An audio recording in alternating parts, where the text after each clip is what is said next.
Meus irmãos, como já foi dito inicialmente, a convite do Reverendo Gessione, eu estou hoje aqui para dirigir esse primeiro momento de nossa meditação.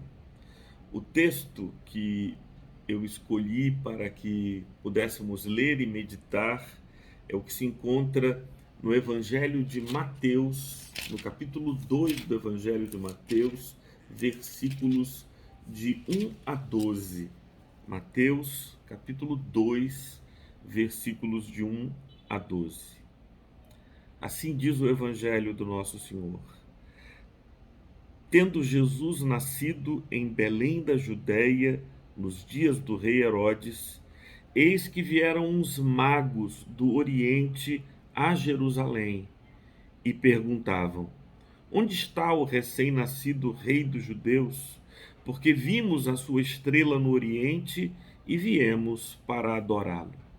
Ao ouvir isso, o rei Herodes ficou alarmado e com ele toda Jerusalém.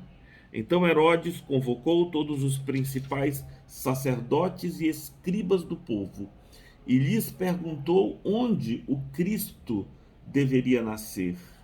Eles responderam: Em Belém da Judéia, porque assim está escrito por meio do profeta: E você, Belém, terra de Judá, de modo nenhum é o menor entre todas as principais cidades de Judá, porque de você sairá o guia que apacentará o meu povo Israel.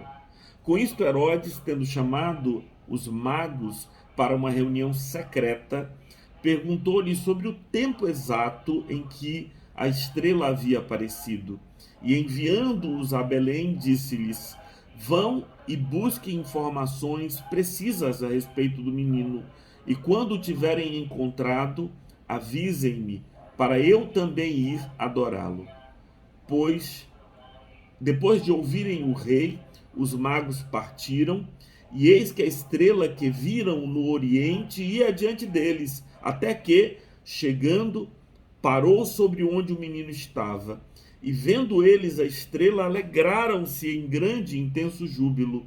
Entrando na casa, viram o menino com Maria, sua mãe. Prostrando-se, o adoraram e, abrindo seus tesouros, entregaram-lhe suas ofertas: ouro, incenso e mirra. E tendo sido avisado por Deus em sonho para não voltarem à presença de Herodes, os magos seguiram por outro caminho para a sua terra. Evangelho do nosso Senhor. Louvado sejas, ó Cristo. Que as palavras dos meus lábios e o meditar do meu coração sejam agradáveis na tua presença, Senhor, rocha minha e redentor meu. Meus irmãos, nós estamos neste dia da Epifania, esse dia do aparecimento da estrela guia que conduziu os magos desde as terras longínquas do Oriente até aquela casa onde, na manjedoura, o Filho de Deus estava aos cuidados da Virgem Maria. A palavra epifania, ela é uma palavra grega e ela tem a ver com o verbo grego phaneo, de onde vem o substantivo phainommenon, que é aparecer, surgir. E aqui não é um surgimento qualquer, Ivaldo, é epifanel, é uma coisa que surge, que aparece nos céus ou dos céus para a nossa bênção e alegria. Então, algo que surge lá em cima, Norberta, algo que aparece lá nos céus e que nos chama a atenção.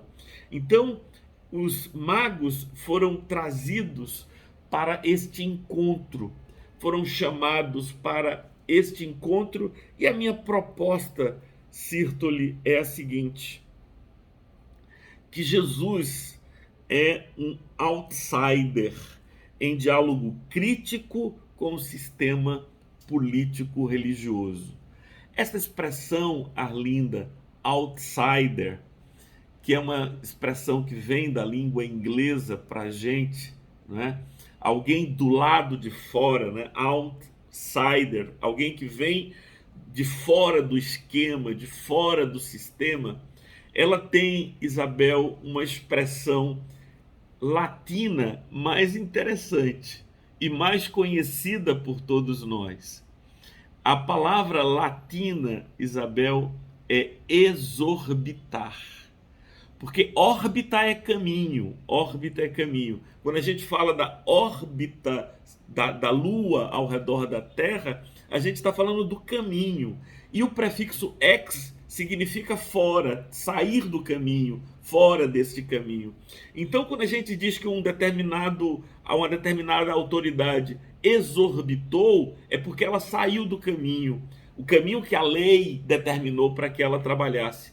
Então, Jesus é esse ser exorbitante, esse ser que de fora do caminho das expectativas do sistema religioso, ele manifesta o poder e a graça e a glória de Deus aos homens.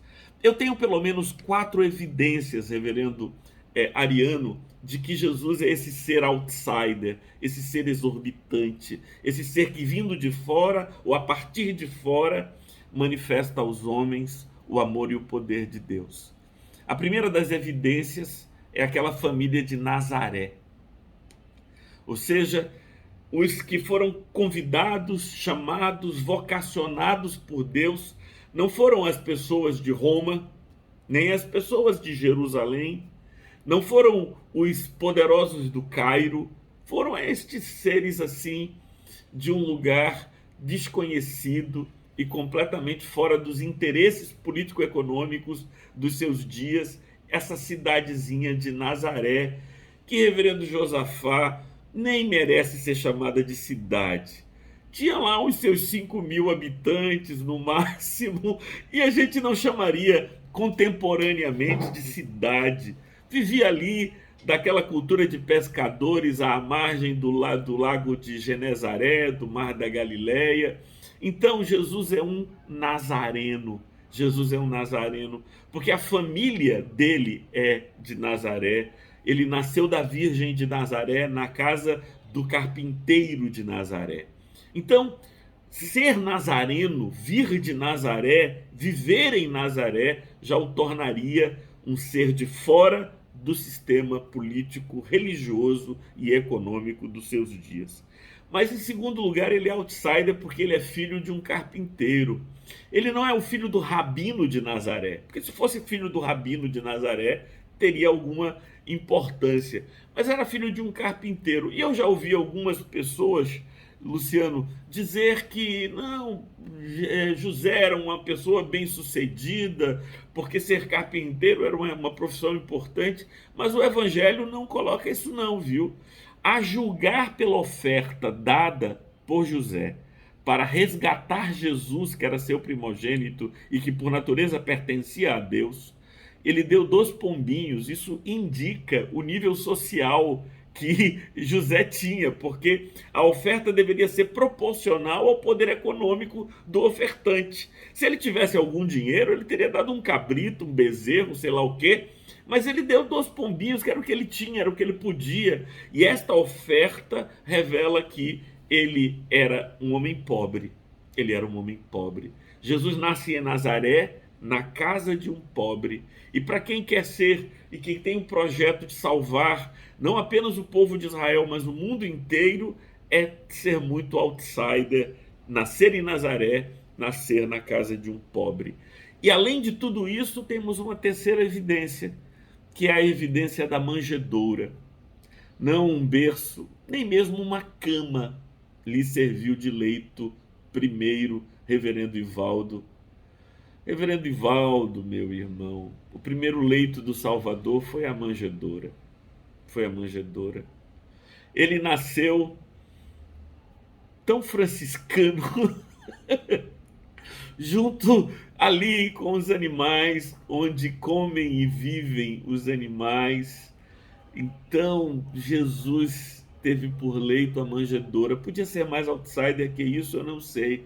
Completamente fora dos esquemas. E a quarta evidência é a evidência dos magos. sim, dos magos, que não são judeus, que não são sacerdotes, que não são rabinos, que não têm qualquer conexão com a tradição religiosa de Israel. Eles vêm do Oriente e eles não são como tantas figuras que aparecem em Reverendo Gessione no Antigo Testamento, como por exemplo Jetro, o sogro de Moisés, que era um sacerdote de Midian. Sacerdote como assim? Como Melquisedeque, que também é sacerdote, mas sacerdote outsider, fora da tradição judaica, fora da tradição abraâmica. Então esses indivíduos que poderiam ser traduzidos como astrólogos ou astrônomos, e essa é uma distinção que não fazia sentido nenhum na cultura mundial até o século XVIII. Ou seja, até o século XVIII não havia qualquer separação entre astrônomos e astrólogos. Era tudo uma figura só. Na verdade, quando a gente pensa em figuras como Galileu Galilei, esses caras são astrônomos e astrólogos ao mesmo tempo, porque essas coisas estão imbricadas ao longo de toda a história da ciência, né? A história do conhecimento.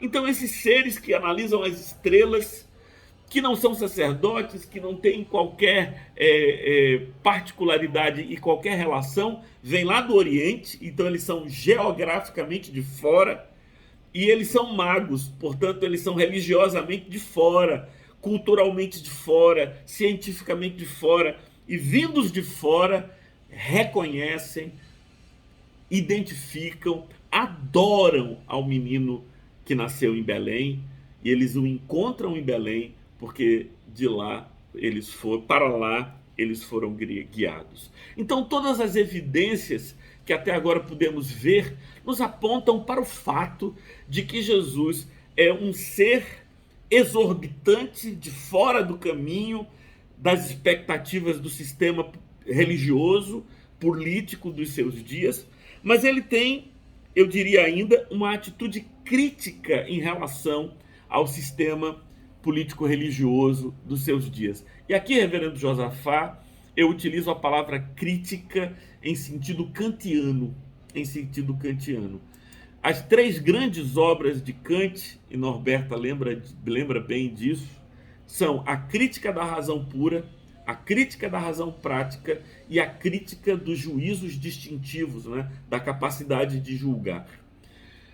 Ora, quando Kant utiliza a palavra crítica, ele o faz a partir da raiz latina de crisis, de crisol, aquilo que revela a verdadeira natureza. Quando ele propõe Gessione a crítica da razão pura, ele não quer falar mal da razão pura, ele quer analisar os limites da razão pura, do mero conhecimento, da mera locubração mental, até onde isso pode chegar. Então Jesus é um ser que nasce em crise com o sistema político-religioso, à margem desse sistema político-religioso, e em crítica a esse sistema, porque ele tem a capacidade de revelar a sua natureza, a sua real natureza. E uma das coisas mais impressionantes para mim, Norberta, Arlinda, eu que amei, sempre amei os estudos teológicos, particularmente a hermenêutica, sempre me interessou de modo muito próprio e próximo. Os exegetas dos dias de Jesus, eles estão contra o Evangelho. Quando Herodes recebe a visita dos magos, e os magos dizem que vieram adorar ao recém-nascido rei dos judeus, de pronto Herodes discerniu que eles estavam falando do Cristo. A palavra Cristo, cito-lhe, como nos vai lembrar, ela vem do grego Christos, que significa ungido, escolhido, e a palavra hebraica é Mishá, que tem a ver com Moshe, que é o Moisés, o libertador, né? Então a própria palavra Messias em português, ela deveria nos remeter à figura de Moshe, de Moisés, porque esse redentor, esse Christos, que era esperado pelo povo de Israel, não era nada mais, nada menos do que o seu novo Moisés, o segundo Moisés. E Deus, rompendo todas as expectativas adalício, ao invés de mandar um segundo Moisés, nos mandou um segundo Adão, porque ele não queria restaurar o Estado de Israel, ele queria restaurar a humanidade inteira. É por isso que, quando Paulo olha para Jesus, ele não vê em Jesus um segundo Moisés, ele vê em Jesus um segundo Adão. Mas o que me impressiona, viu, Arlinda, é que os caras sabiam interpretar a Bíblia, viu? Os caras eram bons. Herodes chamou os principais sacerdotes e os escribas e perguntou: qual é o local onde deve nascer o Messias? E os caras foram lá, precisamente. Eles disseram: é em Belém. É em Belém. E estavam certos. Era mesmo em Belém que Jesus, que o Messias, que o Christos haveria de nascer. E aqui a gente fica chocado, Isabel, quando a gente se dá conta que os intérpretes mais competentes da Bíblia estão exercendo a sua tarefa contra o Evangelho. Eles acertam para perseguir Jesus. Eles interpretam a Bíblia e o fazem corretamente, mas essas capacidades, elas não estão sendo exercidas em favor do Evangelho, mas contra o Evangelho. E aí eu já digo, viu, Marlene, que qualquer semelhança com a realidade é mera coincidência. Não é mera coincidência. Não é mera coincidência. Será que hoje, quem está com a Bíblia na mão, interpretando-a, o faz contra ou a favor do Evangelho? Será que os nossos sacerdotes e escribas com a Bíblia na mão estão lendo-a contra ou a favor? Estão exercendo o seu munus interpretativo em favor do reino de Deus ou contra o reino de Deus?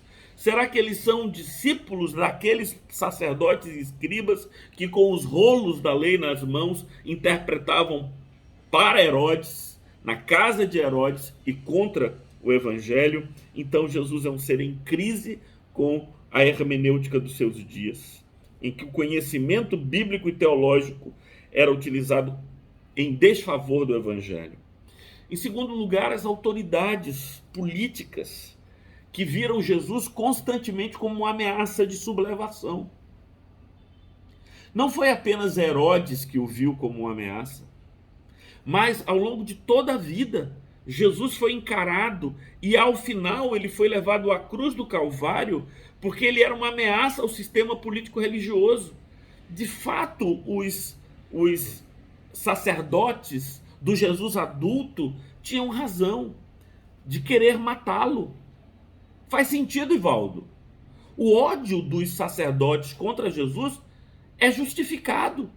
É um ódio justificado, porque Jesus, sendo como ele era, e quem ele era, e falando o que falava, ele era uma ameaça à sobrevivência do status quo religioso e também à sobrevivência do status quo político dos seus dias. Então tinham razão os sacerdotes em querê-lo morto.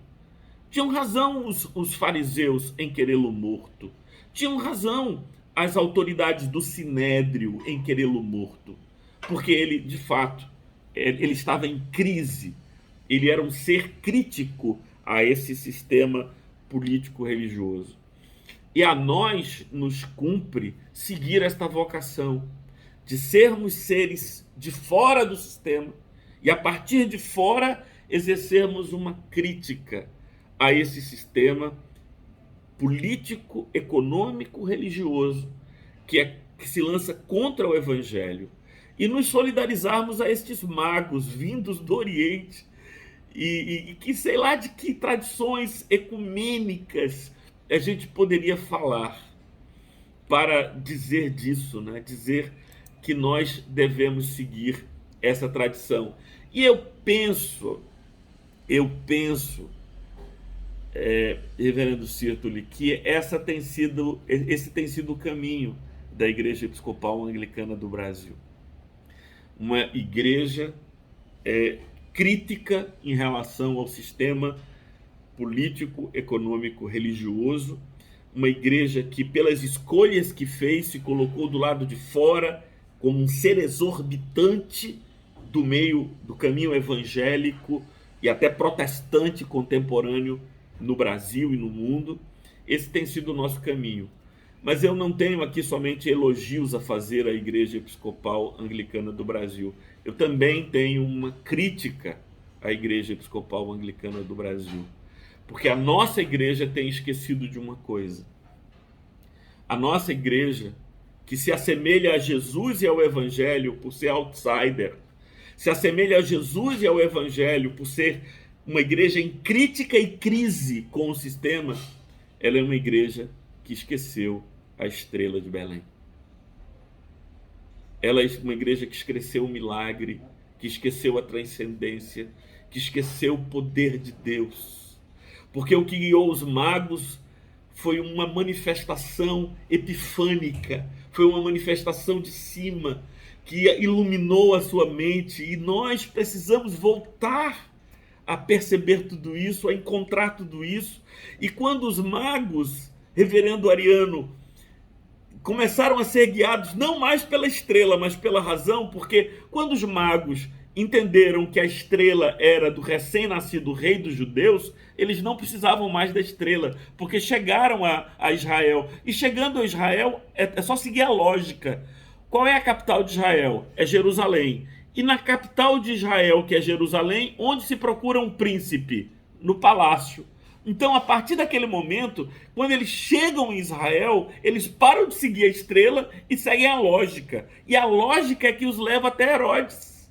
Se eles tivessem seguido a estrela do início até o fim, eles tinham ido parar em Belém. Mas eles pararam de olhar para o céu.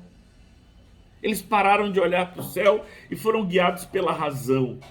Nós estamos vivendo, Luciano, a parte podre do protestantismo, sabe? No sentido de que o protestantismo nasce como uma crítica ao misticismo medieval e um lugar à racionalidade. Ora, contra o protestantismo manifestou-se a reforma tridentina católica, a contra-reforma, que também disse: nós somos capazes de sermos racionais como os protestantes. E aí começou uma luta que é uma luta moderna entre as racionalidades protestantes e as racionalidades que só tiveram um contraponto no início do século XX pelo pentecostalismo.